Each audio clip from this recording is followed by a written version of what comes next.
Hey, what's going on, everyone? Andy Eversole here with the Banjo Earth podcast. Today we got a very special guest, one of my best friends, an amazing musician, storyteller, and just all-around renaissance man. North Carolina Tarheel, Mr. David Long. How you doing, David? I'm doing good, Andy. I appreciate that introduction. It's great to have David on the podcast. You've probably seen him if you've seen any of the Banjo Earth videos traveling around North Carolina. He knows the Backroads, some of the grave sites that go with some of these old Bluegrass songs, and just knows so much about North Carolina history and everything, and has taught me a lot. So, yeah, you've probably seen him around, so I'm excited to jump in here and see what we can find out. So, what's going on with you?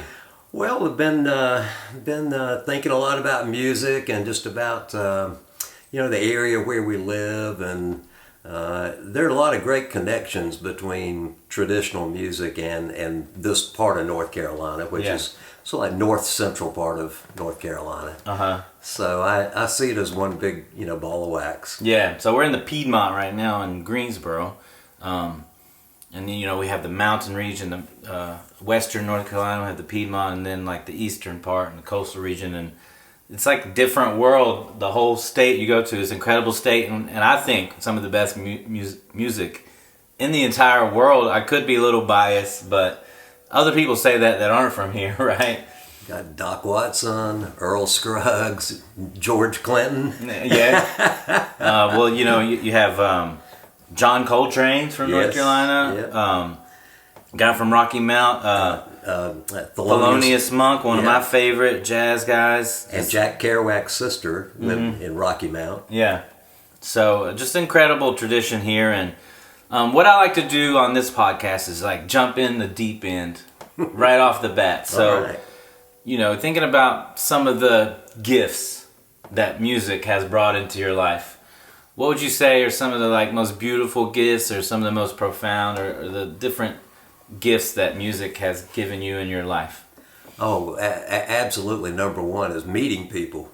I mean, I sometimes joke and say I don't think I would have any friends if I hadn't learned to play guitar. Yeah. And just about all of the friends at this point in my life who I really value and just really love hanging out with, there's a music connection there. And I know I've mentioned to you before, Andy, that my dad told me when I was 11 years old that if I would learn to play guitar, it would be my best friend the rest of my life. And it really, truly has been. Yeah.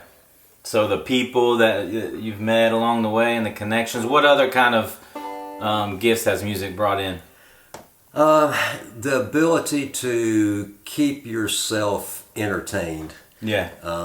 Maybe if there aren't people around. And again, it's your best friend, and spirituality of it.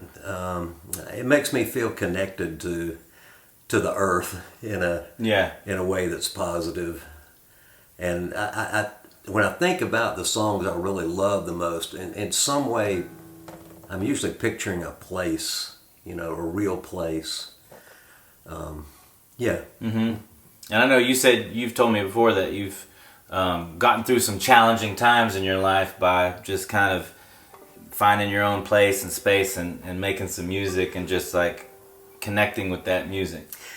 Yes, and now that I'm kind of at this point in life, I find myself looking back, and there was one particularly challenging part of life when my twin daughters were born in 1985, and a lot of sleepless nights, and I really didn't have a chance to play much music. And when I would get a chance, I would go in the basement and just sit there by myself, try not to bother anybody, wake anybody up. Yeah.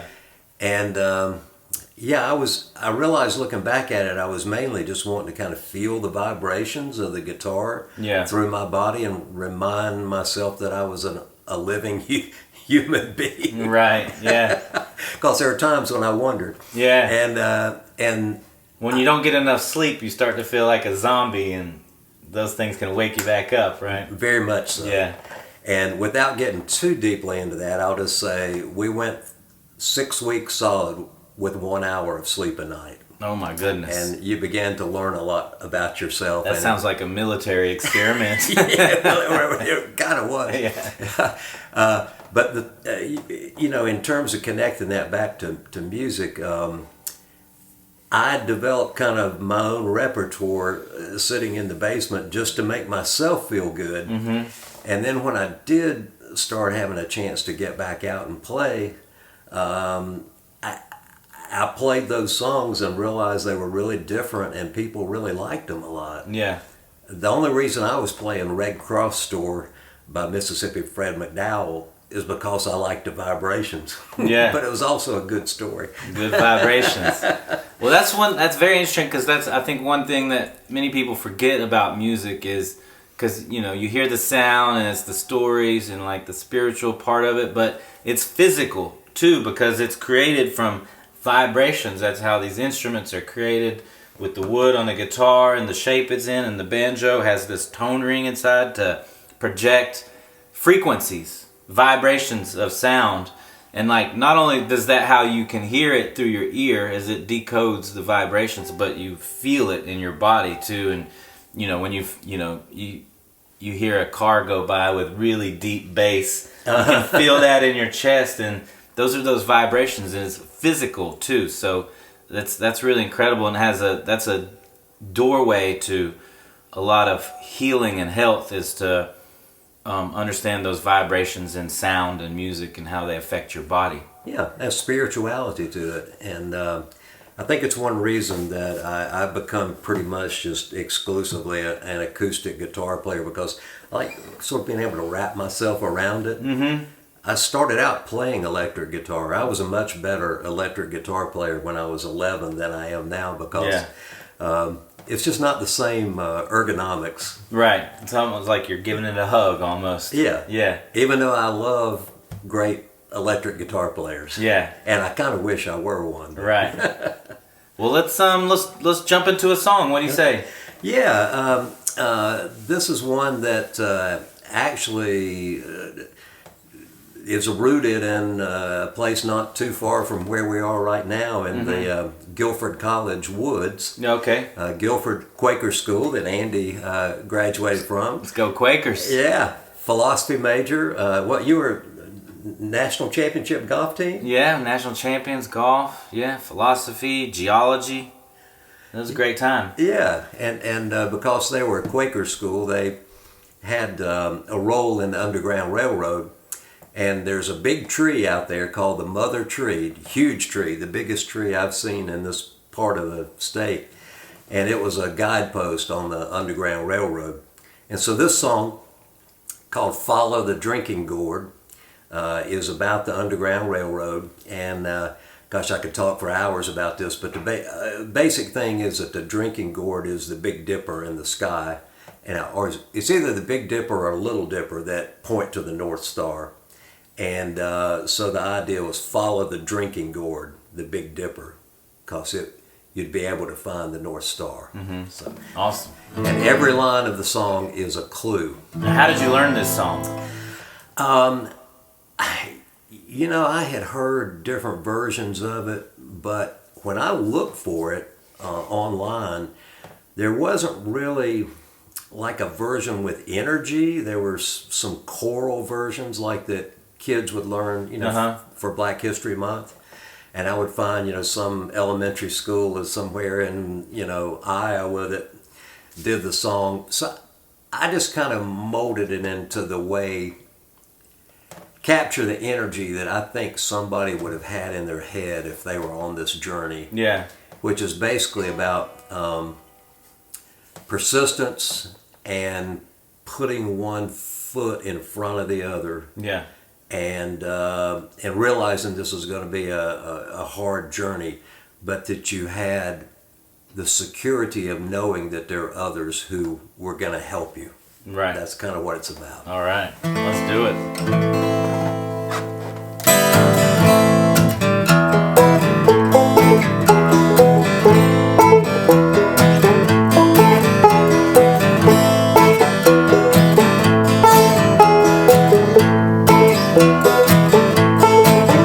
Well, I thought I heard an angel say,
All right. Did Ripley get in the shot? I hope so. She liked that song. Yeah. That's a good one. I remember, that brings back memories. We've played that song around many a campfire over the years, haven't we? We sure have. Yeah. That's a great tune. I love it. And so you sort of arranged that for your own, like to fit your style and the style of the song. Yeah, I just kind of felt that energy. And for something that's actually a traditional song, and I don't know if you would even say a folk song, it was just like a set of instructions. It sure was gratifying to see a bunch of people at a big party out in the woods dancing to follow the drinking. I know, yeah, that's a good vibe, isn't it? Well, let's talk about some of your first, like how you first got into music, your first intros into music, and what inspired you to play, who inspired you to play, and then some of your later influences, the musicians or artists or people who, spurred you along on your journey. I've been waiting all my life for somebody to ask me that question because it's pretty wide open. Well, I mentioned my dad earlier. He's the reason I play, and God bless him. He was a good man, World War II veteran in D-Day and the Battle of the Bulge, and he told me in his final hours that everything's been easy since the summer of 1944. Right. All of life was pretty easy. Yeah. And that was the way he lived his life. But he had always wanted to play guitar, but he had a finger injury. And so he kind of lived it out vicariously through me and my brother. And he was always happy no matter what we were playing. If we were playing Chet Atkins or Peter, Paul, and Mary, the hootenanny thing was big at that time. Or later on, bless his heart, and when he would ride with me in my car and I would turn it all the way up with Led Zeppelin, he thought that was okay too. I think deep down he probably thought, what have I created here? But he never said anything. Or if I was playing my electric guitar back in the bedroom in a very small house, House of the Rising Sun, nobody ever told me to turn it down. So, so that's really why I played. And wow, I always think, I'm pretty sure my dad wanted me to be Chet Atkins, but what he got was not that. Man, yeah. Chet Atkins was pretty amazing. Oh, yeah. Incredible. Yeah. And he also, taught us to appreciate, music of all types. And the more authentic it was, the better he liked it. And I think that's really a part of who I am too. Yeah. But, in terms of how it evolved, and as I say, I could talk about this for hours. I just like a lot of stuff. And someone asked me, well, what's the best music you ever heard live? And for many years I would answer that and say Led Zeppelin in 1970. Man, what an awesome show. Oh, I bet that was good. And then Ralph Stanley and the Clinch Mountain Boys, the first time I saw them, completely just, wow, rocked my world. And I still feel that way. What was it about Ralph Stanley and the Clinch Mountain Boys that... The mountain soul from the area where you grew up. Yeah. Southwestern Virginia, southeastern Kentucky. There's just a vibe, and when people play and sing there, they mean it. Right. I never got the feeling in listening to Ralph Stanley or Jim and Jesse or any groups like that they were just going through the motions. No, they were singing from the heart. Yeah. And the Stanley brothers had some of the best harmonies ever heard on record, I think. Yes, can make the hair on the back of your neck stand up. Yeah. Goosebumps. Yeah. Yeah, I have a special story with Ralph Stanley, but... I think I know that story. You know that story? Yeah, well, just the short version, I got to play his banjo with his band at a festival one time, and he was standing behind me, encouraging me all along. I was like excited and nervous, and all kinds of other feelings going through my body at that time. So, but that was a very special moment. So I'll never forget that. Wow. But he was like, I love that he was so supportive. Because before I played, I was like, before his set, I was like, hey, Ralph, I'd love to play Clinch Mountain with your band, or, you know, with you, you know, double banjos. And he said, okay, son, whatever, you know. And then in the middle of the show, he's like, I'm going to get this young man up. He respected that I wouldn't ask that without, like, having the confidence in my ability to perform it and make it happen. Which is a big risk for him to just... He didn't know if I could play or not, to have me come up and play and put the banjo on me, put his banjo on me. And then I played it, and it was... You played his banjo? I played his banjo, Clinch Mountain backstep with the Clinch Mountain Boys. Wow. While he stood behind me. Like, wow, that's like getting close to God right there. Yeah, that was pretty amazing. And that was always thought that was super cool that he took that risk to have me up and play that, you know? And that changed my... that changed my life as far as appreciating music and bluegrass and things like that. Wow, that's an amazing story. Yeah, I got to hang out with Doc Watson a few times, and he just is so much on a pedestal to me that I would get nervous too just in his presence. But he was just such a great guy. Yeah, he was very down to earth, and he was so legendary because, well, also like his blindness added to that I felt when I was around him that he could feel your energy and your vibe because he couldn't see you, and so that it's like I definitely felt that. Yeah, and he was so kind to my daughter. I have twin daughters, and my daughter Elizabeth is very disabled, and she's in a wheelchair, and he kind of just understood, and he when she was younger, he cradled her in his arms and kind of nuzzled her, you know. Got down and just kind of nuzzled her. And, nice. And she, even though Doc is not with us anymore, Elizabeth is just, she's all about Doc Watson. Yeah, well, I see why. That's amazing. But I want to add in there, parenthetically, that it's only hit me lately when I was saying this. Somebody asked me, what's the best music you ever heard? I'd forgotten about hearing a group, the Modern Jazz Quartet, which, if you haven't heard them, pull it up. Mm-hmm. It's very understated, very laid back. I had a chance to see them in a pretty intimate setting in about 1973 or 4. Now those guys were musicians. Yeah. Modern Jazz Quartet. Modern Jazz Quartet. Very nice. MJQ. MJQ. Nice. I love it. Yeah, we'll have to check them out. And thanks for that insight. And they all had cool names. Yeah.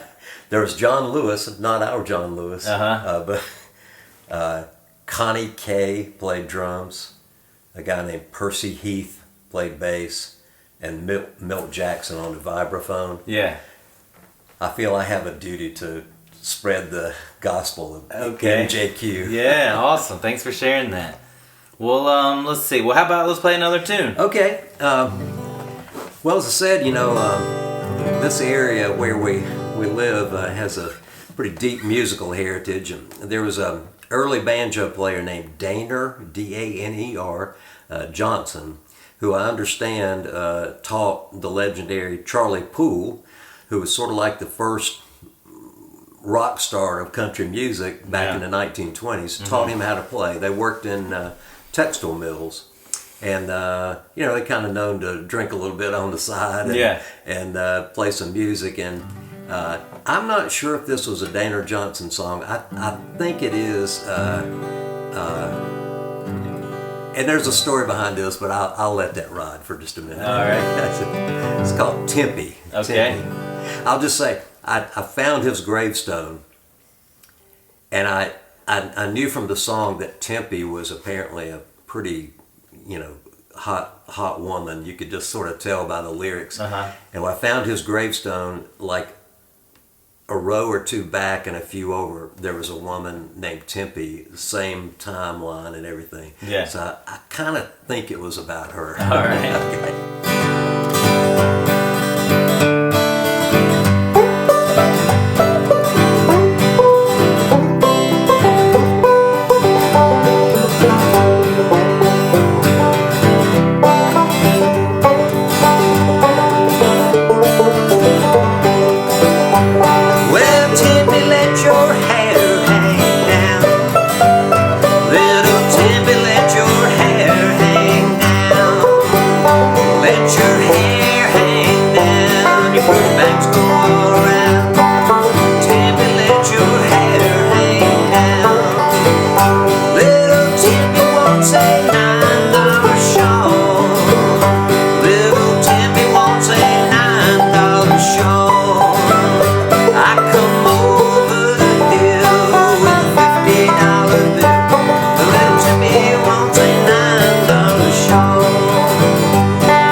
all right.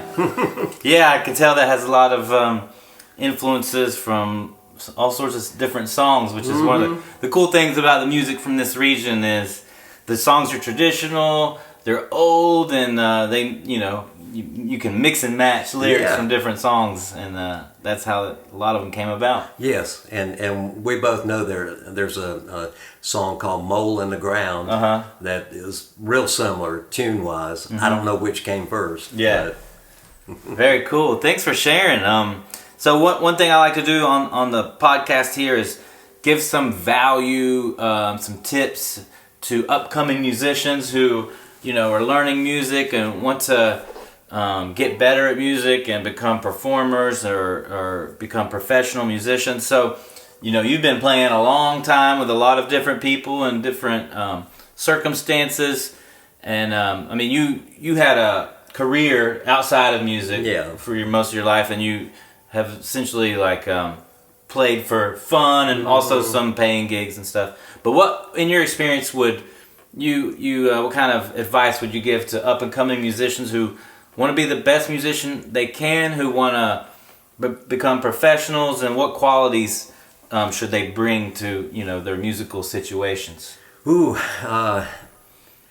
it for the love of it, because you can get pulled in some directions sometimes where it doesn't seem to be about the love of it. And I saw an interview with Chris Paul, the legendary basketball player from our area, and I'm pretty sure he was on the Olympic team, NBA All-Star. Yeah, really nice guy. Actually, one of my daughters was a classmate of his. Nice. And she said just how nice he was.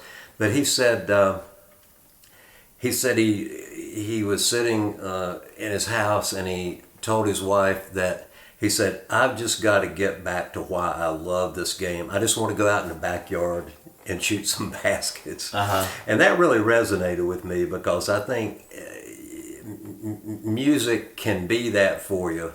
It can sap a lot of your energy too, but just realize it's a good thing. It's a fun thing. There's a lot of love in it. And just like Jessica White said, there's a lot of love in it, and then there's hatred. Yeah, one thing that I've found is that, there's a difference between making music and having fun with it and creating art, and then there's the business side, the professional side, where it becomes your income, and if you want to make music your income, that's a whole other set of circumstances and can of worms, as they say. And so that's something that I think that musicians need to keep in mind. Either you want to have a job that pays your bills, that has your income, and you do music for the love of it and the art of it, or if you want it to be your job, then there's going to come other things that are not music related that you're going to have to do. You're going to have to find ways to create income and do all these other things. So I think that distinction when you're starting out is important to make, because I've seen a lot of musicians have to figure that out over time. Yes, most all. Yeah. I think about the 4-pane window. I've been at this crossroads many times in my musical life, or anything in life, not just music, where you say, okay, here, the 4-pane window on the x-axis is having fun, low and high. And on the y-axis is making money, low and high. Yeah. And what you hope for, and I think what maybe a lot of people think is the nirvana is that you're making money and having fun. Yeah. You're up in that upper right-hand quadrant. Yeah, you're making the most money and having the most fun possible. Right. But usually it's one or the other of those, and you have to decide sometimes if that's enough to keep you going, and that's for each individual.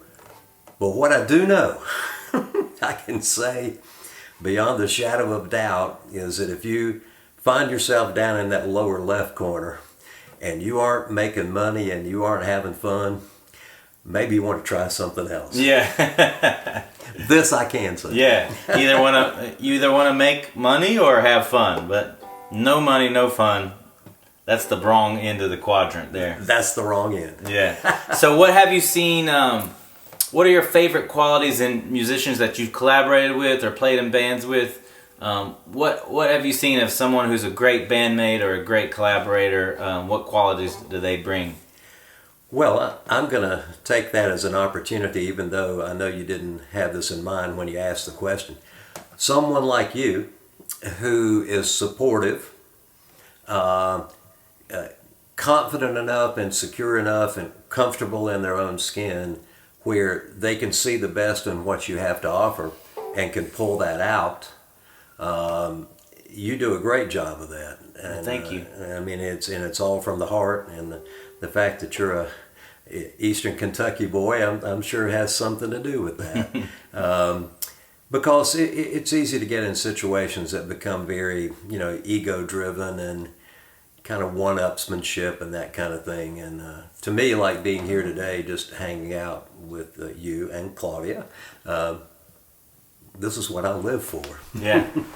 Well, awesome. Well, thank you for those compliments. That's very nice. So, yeah, of a lot of things that I've seen people say, become prepared, as a musician, know the songs, know the chords. Rehearsal is not the same as band practice, right? And as you said, yeah, look to bring out the best in people, encourage people, bring enthusiasm. Like a lot of times, just energy and enthusiasm is better than your musical skills in so many times. Because if you're with a band and you're traveling, you're going to spend a massive amount of time with these people. So they have to be people who you enjoy hanging out with. And, right. And they have to have good energy. And they have to be in good spirits at Waffle House at like 4 o'clock in the morning and, willing sometimes to pay the bill. Yeah. But as yesterday I was sharing with a bunch of kids, and I was telling them to, do their best to follow their curiosity, follow the music that speaks to you, and do your best to not worry about what anyone thinks of that, because everyone's going to have an opinion about something. And so you just have to follow your heart in the direction that it leads you, especially when it comes to music and what interests you. Yes, and to tune out the detractors and follow your spirit. And, and it's hard to do sometimes. Yeah. But I think one of the great things about the age in which we're living with technology and the fact that we're doing this today, and who knows, there might be somebody in Bulgaria who tunes us in and thinks, well, that was sort of life-changing for me. I like the idea of that. Yeah. Because I'm pretty sure that a lot of these, like old blues guys I listen to from Mississippi, they would just be tickled to death to know that somebody's still listening to their music and felt like the message they had to bring was something enduring and transcendent. Mm-hmm. Yeah, that's amazing. What's one of the special qualities of music or writing or any kind of art is you can make something and it lives long past you and can affect people in a positive way for many, many years to come. And I want to ask you along that line, who's an artist like from way back, in the early days, who just, hit you on a spiritual level? I was talking about Ralph Stanley, but even maybe earlier than that. Yeah. Well, when I was little, I was attracted to sounds. So I loved sitar, the sound of sitar. I loved the sound of bagpipes. Mm-hmm. Those two, I've always had this sort of exotic pull of music to different places of the world. But early on, Michael Jackson was my guy. I didn't know that. Yeah, he was just, I grew up in the 80s, when I was between 0 and 10, and he was just the biggest star in the world. Yeah. And his dancing and his music and his beats. I mean, we tried to learn everything about him we could. It was my first concert, the Jackson 5. Really? Which I was so young, I don't even remember. I just remember the usher telling us that they're going to shoot lasers out, and don't let them hit me because it'll put a big hole in my stomach. And I was like, I think I was traumatized a little by that. I can understand. Because I don't remember the concert, but I remember that guy telling me that. But yeah, Michael Jackson was the guy. And as far as, when I was a teenager, Bob Marley, Jimi Hendrix, and then I got into Jerry Garcia and Grateful Dead and Fish. And at the same time, Earl Scruggs and Bela Fleck. And, then I kind of I became, wanted to be a musician. So you were coloring with a big palette. Yeah, absolutely. I mean, I played a lot of basketball, so I was a big basketball player. And I was in the hip hop culture pretty deeply, So I listened to a ton of like rap music and some hardcore gangster rap.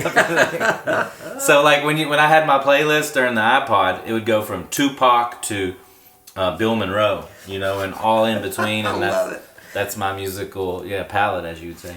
That reminds me that when I was first learning to play, I was 11, and a little side track there is that I had learned to play guitar in the months leading up to John Kennedy's assassination, and then there was this period of despondency in the culture, but the Beatles came, just a few months after that and lifted the spirits so much. I mean, it was palpable. I mean, you could feel it. And, wow. And you were asking me earlier about how music fit into life. Mm-hmm. I can honestly say that I went from being sort of a middle of the pack socially kid, who maybe didn't get invited to the cool parties. Yeah. And the cool girls, didn't think I really had much to offer. But then the Beatles hit, and I was the only kid who knew how to play guitar, and all the guys wanted to learn to play guitar, so I started getting invited to the cool parties. Yeah. And I've just been kind of riding that wave. Yeah. Well, thank you, Beatles. Yeah, really. And it was really kind of interesting to me. I went to a 50th high school reunion, and some guys who played music, we played a little bit there, and at some point I noticed that all the really cool girls who wouldn't give me the time of day thought I was cool. So keep playing the guitar. Right. Keep playing. It comes back full circle eventually. Keep playing music. Great. Well, I've got one more question here. I like to leave with this question. Let's say, I know you're an Ancient Aliens fan. Let's say aliens come back from under the pyramid and they take me and you away, and we never get to come back to Earth again. What advice would you leave for humanity on your way out? We can't ever come back. That you would, of all the things you've learned in life, what's the best piece of advice you can give for people to live their life? For the Earthlings? Yeah, for the Earthlings. Oh, I know exactly. The human beings. Watch a lot of Andy Griffith. Make sure that every household has access to all the Andy Griffiths ever recorded, and make it a point to teach your children. Sit down just like I did with my kids, where they know chapter and verse of Andy Griffith, and I think it. I'm sorry, I have to laugh, but I really do truly believe it'll make the world a better place, because it was all about love and how to treat people right and treat people with a sense of value, and to laugh. Yeah, have some humor with it. Yeah, because life can get pretty sad sometimes, and if you can't laugh about things, it can be too challenging, I think. I think so. Yeah, that lightens up things. So you heard it here first. You want to save humanity, save the Earth? Andy Griffith. that pretty much sums it up for me. Well, thanks for coming on with us, David. It's been a pleasure. It's been a lot of fun. I always love talking to David. He's one of my good friends and one of my favorite musicians, and just knowledgeable human beings about how life is lived and the history of things. So we appreciate you here, David. And I appreciate you, and I love you. Love you too. And Claudia. Yeah. Thanks again. We'll see you next time on the Banjo Earth podcast. Adios. All right. Well, that was fun. Yeah. That was a lot of fun. That was a good time. That was major fun.